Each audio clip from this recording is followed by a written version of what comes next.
Assalamualaikum warahmatullahi wabarakatuh teman-teman semua. Pada kesempatan kali ini saya akan menjelaskan sedikit mengenai dalil tentang penjelasan Al-Quran mengenai hukum dan metode penggalian hukum dalam Islam. Untuk pembahasan pertama, dalil mengenai penjelasan Al-Quran tentang hukum, saya mengambil surat Ali Imran ayat 7 yang berbunyi Bismillahirrahmanirrahim. Huwallazi anzala 'alaikal kitaba minhu ayatum muhkamatun hunna ummul kitab. Minhu ayatum muhkamatun hunna ummul kitab wa ukharu mutasyabihat. Al-ayah. Dalam ayat tersebut dijelaskan ada dua macam ayat dalam Al-Quran. Yang pertama mengenai ayat muhkam dan ayat mutasyabih. Ayat muhkam merupakan ayat yang di dalamnya sudah terdapat hukum yang sudah jadi tanpa adanya penafsiran. Sedangkan ayat mutasyabih merupakan ayat yang belum jelas atau belum mengerti penafsirannya kalau belum ditafsirkan oleh para ulama. Jadi dengan kata lain, ayat muhkam merupakan ayat yang sudah jelas hukumnya, yang berasal dari Allah Subhanahu wa Ta'ala, hukumnya sendiri. Sedangkan ayat mutasyabih merupakan ayat yang belum jelas hukumnya serta memerlukan penafsiran lebih lanjut oleh para mufassirin. Sebagai contoh ayat muhkam, yakni dalam Al-Quran terdapat ayat wa aqimus shalah wa atuz zakah. Ayat tersebut sudah menunjukkan bahwa perintah sholat dan perintah berzakat merupakan hal yang wajib dilakukan oleh umat Islam yang langsung diperintahkan oleh Allah Subhanahu wa Ta'ala tanpa diperlukan penafsiran lebih lanjut oleh para mufassirin. Kita masuk ke dalam pembahasan yang kedua mengenai metode penggalian hukum Islam. Dalam kajian usul fikih dikenal dengan istilah istimbat yang menurut bahasa berarti mengeluarkan air dalam tanah. Selain kata istimbat juga digunakan kata istikhraj atau mengeluarkan.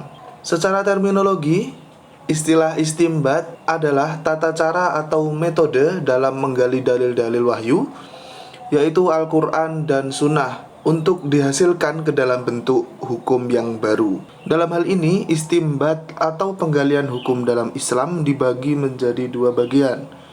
Yang pertama, istimbat lafziyah, dan yang kedua, istimbat ma'nawiyah. Istimbat lafziyah merupakan penggalian hukum dengan pendekatan kebahasaan serta literasi teks. Sedangkan istimbat ma'nawiyah merupakan penggalian hukum dengan memakai metode penarikan kesimpulan, bukan kepada nas langsung, tetapi menggunakan istidlal atau dengan mengumpulkan berbagai dalil serta maqasidus syariah. Pembahasan mengenai istimbat ma'nawiyah dibagi menjadi 8 bagian. Yang pertama, pendekatan kias atau membandingkan hukum yang dulu dengan hukum yang sekarang. Pendekatan yang kedua yakni pendekatan istihsan atau mencari yang terbaik untuk sebuah kelompok masyarakat. Yang ketiga yakni pendekatan masalah mursalah, yakni mengambil manfaat dari yang tidak dijelaskan oleh nas. Pendekatan ini didasarkan dengan penetapan hukum yang memunculkan kemaslahatan dengan tujuan syara walaupun tidak ada nas atau penolakan secara tegas. Pendekatan yang keempat yakni pendekatan uruf atau adat. Adat dalam hal ini adat yang tidak melanggar syariat Islam. Dalam kaidah usul fikih telah dijelaskan mengenai uruf ini pada kaidah atau dalil usul fikih yang berbunyi al-adatu muhkamatun. Sebuah adat bisa menjadi hukum. Pendekatan yang kelima yakni pendekatan maqasidus syariah, merupakan pendekatan dengan aspek kemaslahatan manusia dengan pertimbangan secara taklif dari Allah. Jadi aspek kemaslahatan manusia dipertimbangkan melalui dalil-dalil taklif dari Allah Subhanahu wa Ta'ala melalui Al-Quran dan As-Sunnah. Pendekatan selanjutnya yakni tarjih, yang berarti memilah dua dalil untuk dicari satu dalil yang paling kuat.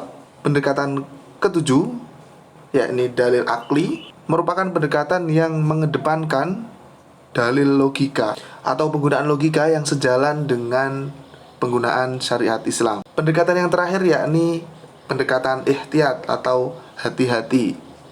Jadi, pendekatan ihtiyat ini sering dilakukan oleh para ulama untuk berhati-hati dalam memutuskan suatu hukum atau syariat.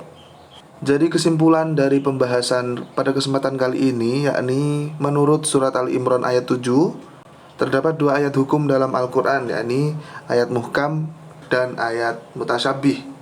Serta metode penggalian hukum dalam Islam atau istinbat dilakukan dengan berbagai cara, mulai dari qiyas, istihsan, masalah mursalah, uruf, maqasidus syariah, tarjih, dalil akli, dan ihtiyat.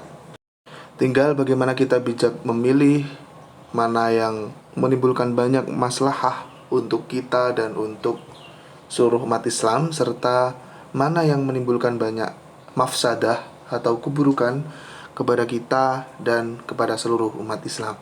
Mungkin cukup sekian dari apa yang dapat saya sampaikan pada kesempatan kali ini. Dan silahkan tuliskan saran di kolom komentar. And see you. Assalamualaikum warahmatullahi wabarakatuh.